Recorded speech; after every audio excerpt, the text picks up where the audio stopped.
자, 이제 이번 시간에는 앞전에 3장 거 잠깐 훑어보고요. 4장으로 넘어갈 텐데, 3장에 있는 내용의 그 각각의 용어들은 우리가 그 통계학에서 상당히 중요한 의미를 가지고 있으니까 잘 기억을 해 놓으셨으면 좋겠고요. 그 다음에 엑셀로 표현하는 것도 우리가 한 번 정도는 잘 이해를 해 놓는 게 좋을 것 같아요. 그래서 뭐 앞전에 얘기했던 것처럼 데이터의 중심을 나타내는 대표값, 그 다음에 데이터가 흩어져 있는 정도를 나타내는 게 삼포도, 그 다음에 이제 엑셀을 이용해서 대표값하고 삼포도에 계산하는 방법, 이거 정도는 우리가 좀 알아놓자 라고 하는 거죠. 그래서 여기에 나와 있는 용어들은 중요한 용어들 주로 그 있으니까 참고로 좀 알아놨으면 좋겠고요.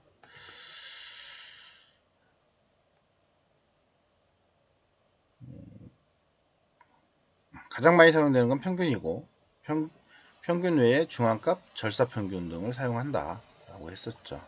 평균은 뭐 다 아는 거고요.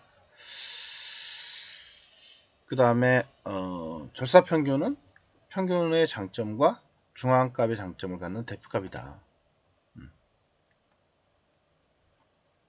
그 다음에 절사평균을 계산하려면 절사 비율을 결정해야 한다 라고 하는 거. 그래서 평균, 그 다음에 중앙값이라고 하는 거는 메디안, 데이터의 범위, 그 다음에 절사평균은 우리가 범위를 얼마나 정하느냐에 따라 차이가 있긴 하지만 만약 20% 절사평균, 20%의 절사평균을 계산할 경우 이렇게 이제 그 엑셀에서의 명령어로는 이렇게 쓴다. 그대로 이름을 그대로 갖다 씁니다. 이거는 다 기억할 거라고 보고 있고요. 이제 나머지는 뭐 쭉 훑어보시면 될 것 같고요. 그래서 앞전에 얘기했던 것처럼 데이터가 흩어져 있는 정도를 나타내는 게 삼포도다. 그죠? 데이터들이 얼마나 흩어져 있는가를 나타내는. 그리고 삼포도라고 하는 건 대표값과 마찬가지로 하나의 수치로 데이터가 흩어져 있는 정도를 계산하는 거다 라고 하는 정도. 범위, 최대값과 최소값, 4분위 편차 중요하다겠죠. 아까 3분위 범위, 그죠? 세 번째 4분위, 3, 4분위라고 했죠. 하고 1, 4분위의 차 빼기 해서, 그리고 2로 나눈 값이다. 이게 바로 그 내용이었었죠.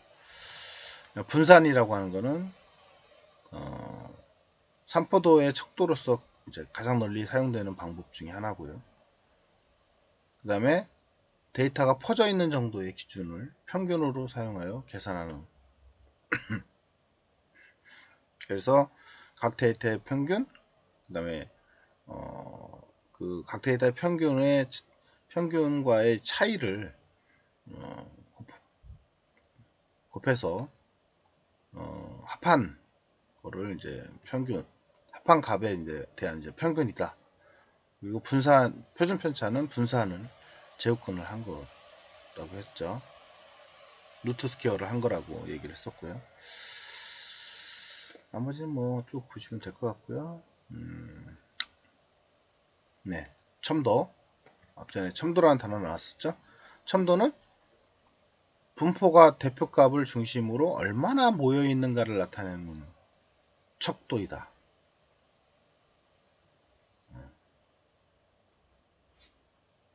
분포가 이 대표값을 기준으로 이 중심으로 해서 얼마나 모여 있는지, 그래서 이렇게 퍼져 있느냐, 이렇게 퍼져 있느냐, 이렇게 퍼져 있느냐에 따라서 달라진다 했죠. 그래서 첨도가 이제 3인 경우, 그다음 3보다 작은 경우, 3보다 큰 경우.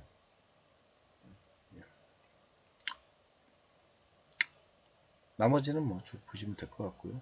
앞전에 제가 각각의 용어들, 엑셀에 대한 용어 정리한 거니까 이건 뭐 다 풀었을 거라고 보고, 이거. 네, 나머지는 뭐 쭉 훑어보시면 됩니다.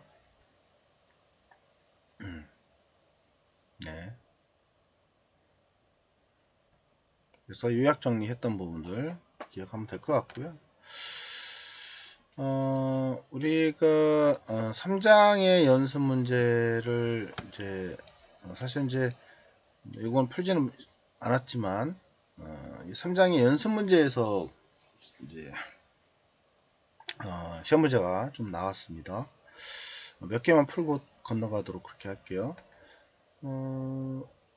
이 중에 우리가 시험 문제 몇 개만 골라서 내긴 했지만 그리고 평균 여기는 이제 여기도 보기는 주어졌었는데 저는 보기는 뺐습니다.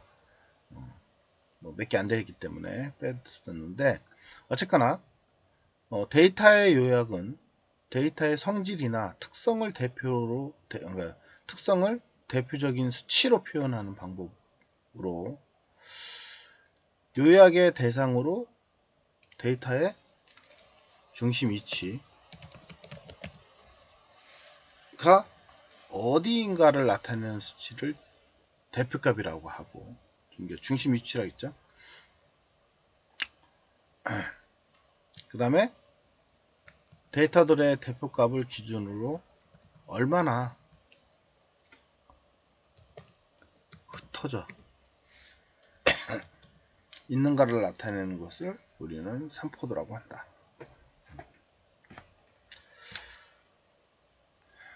그 다음에 평균은 가장 많이 사용되는 대표값으로 모든 데이터의 합을 데이터의 개수로 나눈 값이다. 이건 시험 문제 냈던 거였었죠. 그 다음에 중앙값은 데이터를 크기, 순서로 나열했을 때 가운데에 위치한 숫자를 말한다. 이거는 뭐 중앙값이라고 하는 거는 데이터를 크기 순서대로 배열했을 때, 나열했을 때 가운데에 위치해 있는 숫자를 말한다 라고 하는 거고요. 그 다음에 절사평균은 평균과 그 다음에 중앙값,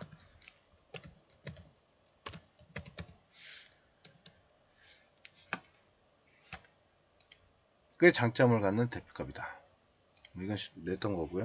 4분위 편차라고 하는 거는 1, 4분위 바꿔도 됩니다. 서로.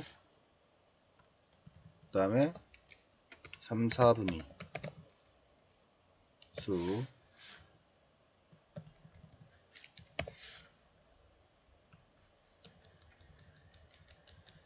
의 차를 2로 나눈 값이다. 원래는 이제 3, 4분위 빼기 1, 4분위를 2로 나눈 값이다. 이렇게만 봤잖아요. 여기는 그냥 두 가지, 뭐 앞뒤가 바뀌어도 상관없습니다. 이거는. 그 다음에 표준 편차의 분산은 당연히 제곱근으로 계산한다. 다 여기서 냈던 거였고요. 네 문제인가요? 그 다음에 다음 중 모든 데이터를 고려하여 계산하는 대표값은 당연히 평균이었었죠. 그리고 다음 중 모든 데이터를 고려하여 계산하는 산포도는 분산. 그죠? 그대로 냈습니다. 이거는. 그 다음에 다음 중 가로 안에 들어갈 적당한 단어를 선택하시오. 그죠? 이거는 데이터의 중심을 나타내는 수치로 가장 많이 사용되는 평균. 당연히 대표값이 되겠죠.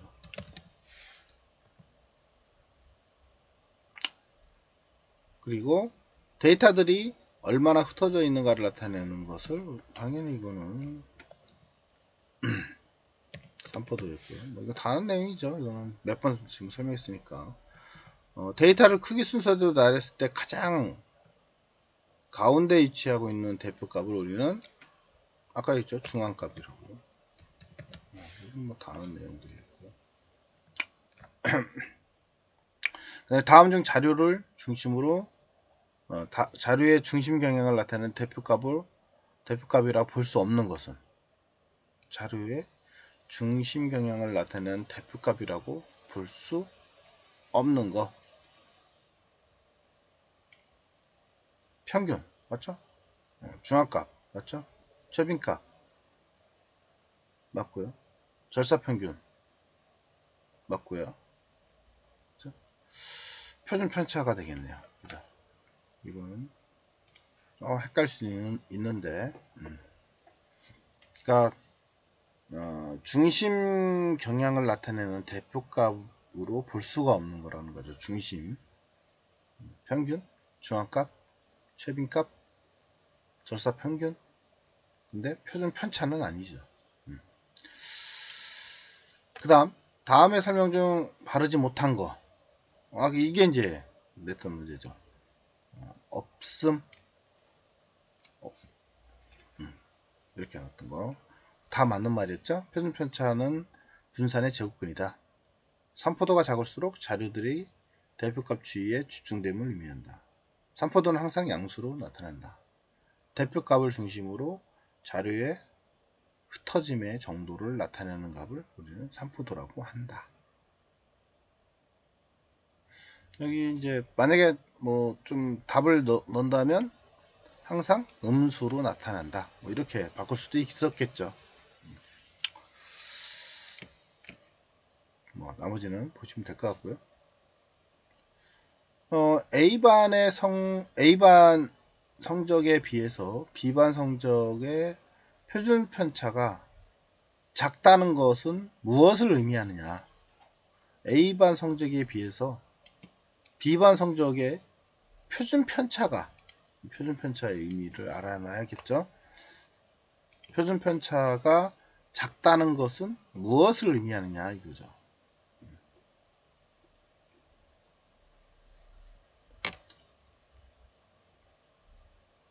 A반에 비해 B반의 성적이 나쁘다. 이거는 아니죠. A반에 비해서 B반의 성적이 고르다. 고르게 있는 거예요. 이게 맞는 말 같네요. A반에 비해서 B반의 성적이 우수하다. 이건 아니죠. A반에 비해서 B반의 성적이 고르지 않다. 이것도 아니죠. 2번이 되겠네요.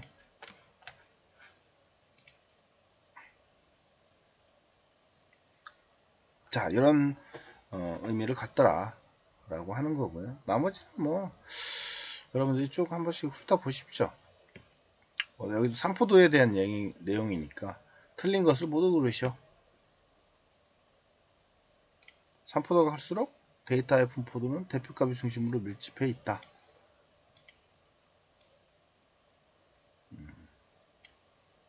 틀렸네요. 표준 편차는 분산의 양의 제곱근이다.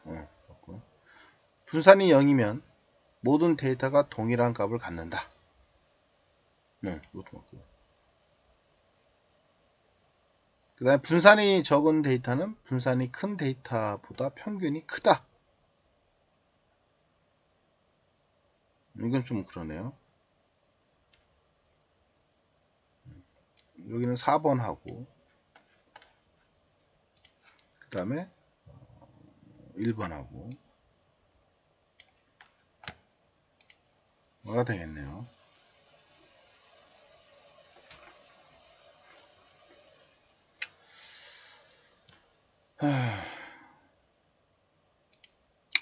나머지는 뭐 여러분들 쭉 훑어보십시오. 자, 그렇게 해서 우리가 3장 내용 정리하고요. 그 다음에 이제 4장으로 좀 넘어가려고 합니다.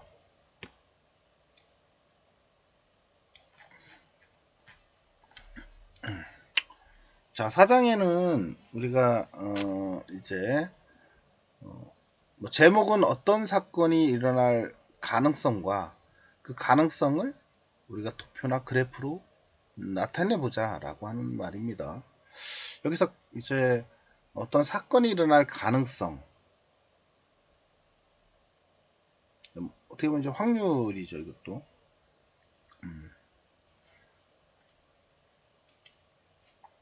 그래서 어떤 사건이 일어날 가능성이라고 하는 이제 확률을 따지는 거라고 보시면 될 것 같고요. 그 다음에 실험이나 관찰을 통해서 이제 발생 가능한 확률을 도표나 그래프로 이제 표현을 하는 게 중요하겠죠. 그래서 우리가 이제 이 내용은 수학 시간에 배웠던 이제 확률에 대한 내용에 대해서 나오게 됩니다. 그래서 뭐 책에도 거기 4장 밑에 보면 이제 확률이라고 하는 거는 뭐다? 어떤 사건이 일어날 가능성을 말한다. 그래서 우리가 이제 확률 분포라고 하는 거는, 그래서 이제 확률이라는 건 어떤 사건이 일어날 가능성을 말하게 되고요. 그 다음에 확률 분포라고 하는 거는 이제 우리가 실험이나 관찰을 통해서 이제 확인할 수가 있고요. 그리고 그걸 통해서 발생한 이제 가능한 모든 값들이 존재하겠죠. 실험을 하든 아니면 관찰을 하든 간에 그걸 통해서 발생할 수 있는 가능한 모든 값들이 존재할 거예요. 그래서 이 값과 그 값이 나타날 가능성, 그 중에서 해당하는 값이 나타날 가능성, 모든 가능성에다가 그 중에 하나의 데이터가 나타날 가능성을 우리는 이제 확률 분포라고 합니다. 그래서 확률을 도표나 그래프로 이제 우리가 표시를 할 수가 있게 되고요.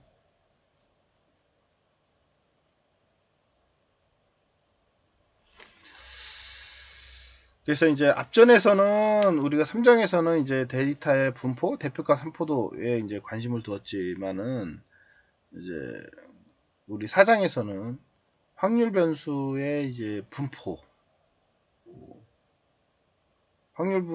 확률에 대한 변수의 이제 분포라고 하는 거는 결국은 뭐예요?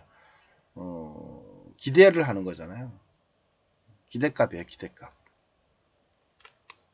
앞에 이제 데이터의 분포라고 하는 거는 이제 대표값이었었고요. 그 다음에 산포도였었고, 그 다음에 확률에 의해서 나타내는 변수는 분포값이라고 우리가 얘기를 하는데, 그거를 기대값이 갖고 뭐가 나올지 이제 기대하는 거라고 하는 거죠. 기대값, 그 다음에 이제 분산에 관심을 둬서 설명을 하게 된다. 이렇게 보시면 될 것 같습니다.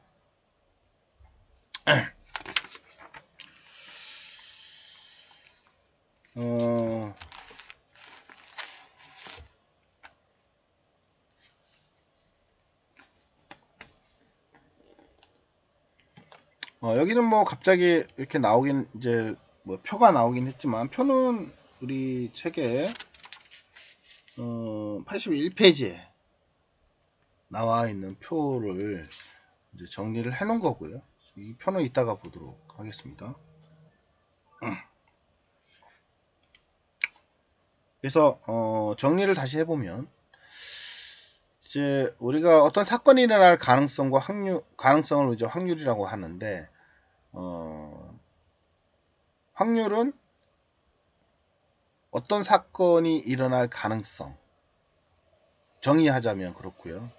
우리가 이제 수학 시간에 배웠던 거를 개념을 약간 기억을 해보면, 동전을 가지고 하거나 아니면 주사위를 가지고 던졌을 때 특정한 이제 값이나 아니면 특정한 부분이 나올 확률을 우리가 따지게 되죠. 동전을 던졌을 때 앞면이 나올 거냐, 뒷면이 나올 거냐. 주사위를 던졌을 때 1에서부터 6가지 숫자 중에 어떤 숫자가 나올 거냐 라고 하는 거죠. 그러니까 그 나올 수 있는 확률, 전체적인 확률이 있을 거고요. 그 중에 내가 던졌을 때 나올 그 숫자나 아니면 위치, 동전의 전면, 그 다음에 뒷면이 나올 그 확률이 존재할 거라는 거죠. 그리고 또 주식 투자를 했을 때, 주식 투자를 해서 우리가 이득을 볼 가능성에 대한 확률, 그죠? 주식을 투자했는데 이 주식이 진짜 성장할지 안 할지, 이거에 대한 가능성의 확률이 또 존재할 거라는 거죠. 그 확률을 계산해서 우리가 투자를 하거나 뭐 이렇게 이제 하게 되는데, 어떤 거에 적용하느냐에 따라서 이제 용도나 이런 것들은 다 달라질 거예요. 그죠?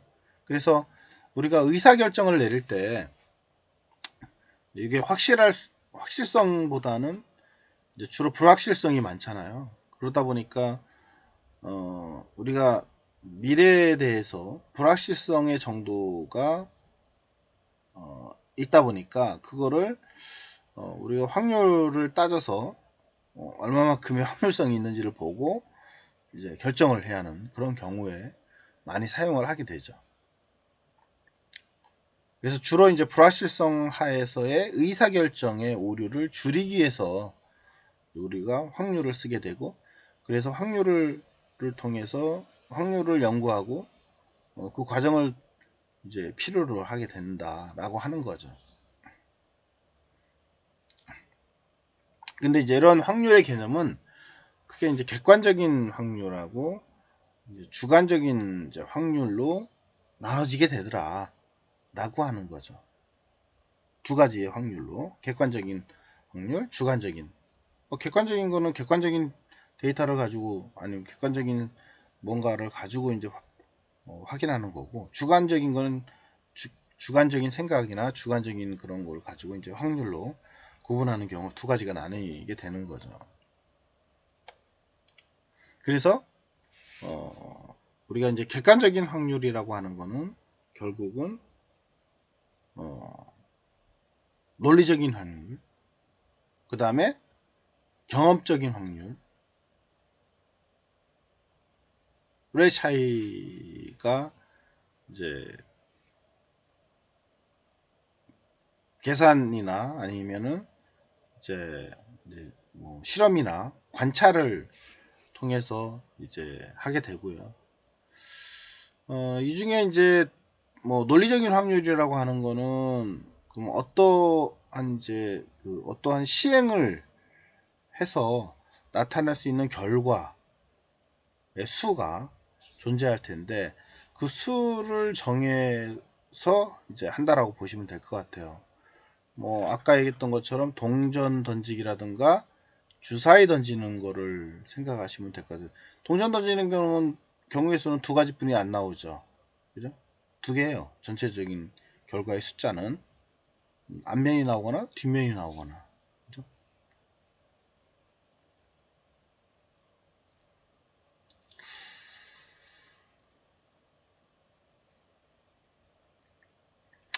그래서 이제 각각의 결과가 나타날 가능성이 모두 동일한 것이라는 이제 논리적 추론의 근거를 두고 있다라고 하는 거고요. 그 다음에 이제 경험적인 확률이라고 하는 거는 동일한 조건 하에서 같은 실험을 반복을 하는 거죠. 실험을, 그러니까 동일한 조건 하에서 이제 같은 실험을 반복을 했을 때 어떤 특정한 그런 사건이 발생할 수 있는 비율을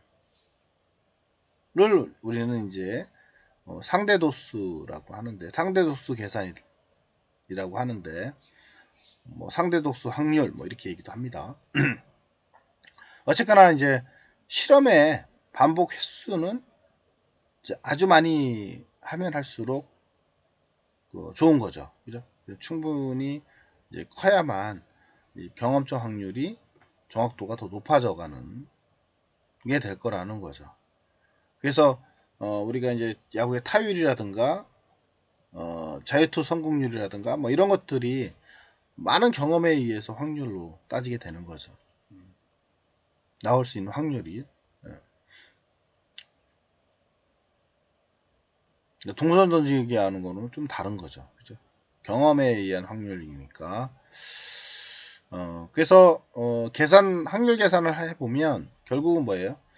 논리적인 확률인 경우는 바라는 사건이 일어나는 수, 앞면이 나올 수, 뒷면이 나올 수를 따지는 겁니다. 그 수, 그 다음에 출현 가능한 경우의 전체 개수가 될 거죠. 동전의 경우는 앞뒤 두 가지 경우일 거고요. 그 중에 앞면이 나올 확률, 뒷면이 나올 확률인 거고요. 주사위는 총 1에서부터 6가지가 있으니까 전체 나오는 숫자가 이제 전체 출현 가능한 경우에 전체 숫자가 되는 거고, 그 중에 1이 나올 확률 혹은 2가 나올 확률, 3이 나올 확률이 이제 내가 바라는 사건에 일어나는 수를 의미를 하게 되겠죠. 경험적인 확률에서는 맞습니다. 이것도 바라는 사건의 수가 일어나는 수, 그 다음에 실험 또는 관찰의 총 횟수가 되겠죠. 그러니까 아까 얘기했던 것처럼 실험의 총 횟수가 많으면 많을수록, 그죠? 반복 횟수가 커져야 된다는 거죠.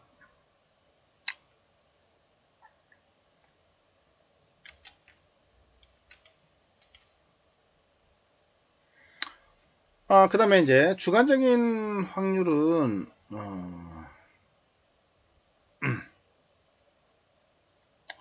논리적 확률이건 혹은 이제 경험적 확률이건, 앞전에 설명했던 거는 이제 계산된 확률을 기본으로 해서 의사결정이 이제 가능하잖아요. 그러나 주관적인 확률이라고 하는 건 특정 사건이 발생할 가능성은 이제 개인적인 지식이나 경험 혹은 가치관에 따라서 달라질 수가 있다라고 하는 거죠. 당연하겠죠. 주관적인 거니까. 그죠? 개인의 지식이라든가 경험 또는 가치관에 따라서 달라지게 되는,